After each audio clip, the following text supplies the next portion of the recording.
அரைக்கீரை பற்றி ஒரு ரெசிபி பார்க்கலாங்க ஃப்ரெண்ட்ஸ். சரிங்களா?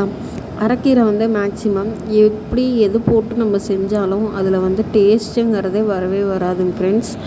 அதுக்கு நல்ல டேஸ்ட்டாக இருக்கணும், பிள்ளைங்க எல்லாம் விரும்பி சாப்பிட்ணும் அப்படின்னாக்கா நம்ம அது எப்படி செய்யலாம் அப்படின்னாக்கா, அரைக்கீரை இருக்குது பார்த்திங்களா, அரைக்கீரை, பச்சை மிளகாய் இருக்குது பார்த்திங்களா, பச்சை மிளகாய் இது 2 மட்டும் போட்டு நல்லா வேக வச்சுக்கோங்க.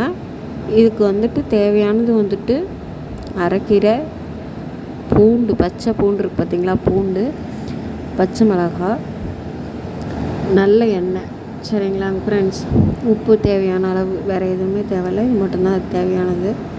நல்லா அந்த அரைக்கீரையை வந்து வேக வச்சு எடுத்துக்கோங்க. எடுத்துக்கிட்டு அந்த அரைக்கீரைக்கு தேவையான ஒரு 4-5 பச்சை மிளகாய் காரத்துக்கு ஏற்ற மாதிரி போட்டுக்கோங்க. போட்டுக்கிட்டு தேவையான அளவு உப்பு. சரிங்களா? கீரை வெந்ததும் அந்த கீரை கூட தேவையான அளவு உப்பு போட்டு நல்லா கடைஞ்சி எடுத்துக்கோங்க.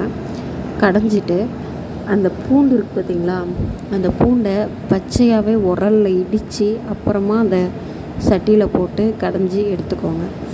எடுத்துக்கிட்டு அதை வந்து நம்ம தாளிக்கிறோம். அது தாளிக்கிறதுக்கு வந்து எண்ணெய், கடுகு, காஞ்ச மிளகாய், இது மட்டும் கருவேப்பிலை, இது மட்டும் போதும் ஃப்ரெண்ட்ஸ். அந்த கடையிறதுக்கு வந்து போட்டு எல்லாம் கடைஞ்சாச்சு. இப்போ என்ன பண்ணுறோம் அப்படின்னாக்கா, எண்ணெய், கடுகு, காஞ்ச மிளகாய், கருவேப்பிலை போட்டு தாளித்து அதில் வந்து கொட்டிக்கோங்க. கொட்டிட்டு நீங்கள் வந்துட்டு சாப்பாடு நல்லா சூடான சாப்பாட்டில் போட்டு சாப்பிட்லாம்.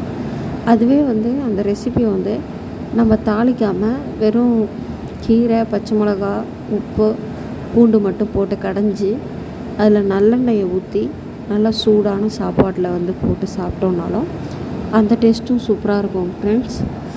ரெண்டுமே உங்களுக்கு நல்ல டேஸ்ட்டை கொடுக்கும்.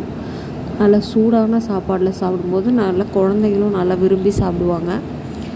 நமக்கு அந்த அரைக்கீரையில் இருக்கக்கூடிய அனைத்து சத்தும் வந்து அந்த கீரையில் வந்து நமக்கு கிடச்சிரும். நீங்கள் வந்து இப்போ அது கூட வந்து நல்ல சைடிஷ் அப்படின்னு சொல்லி நம்ம சொல்லணும் அப்படின்னாக்கா, அவிச்ச முட்டை இருக்குது பார்த்திங்களா, இந்த அவிச்ச முட்டையை வந்து அது கூட வச்சு சாப்பிட்டோம் அப்படின்னாக்கா குழந்தைங்க வந்து நல்லா சாப்பிடுவாங்க ஃப்ரெண்ட்ஸ். சரிங்களா? நல்ல யூஸ்ஃபுல்லான டிப்ஸு. நீங்கள் யூஸ் பண்ணி பாருங்கள். கண்டிப்பாக நல்ல டிப்ஸாக இருக்கும்னு நினைக்கிறேன். Thank you friends.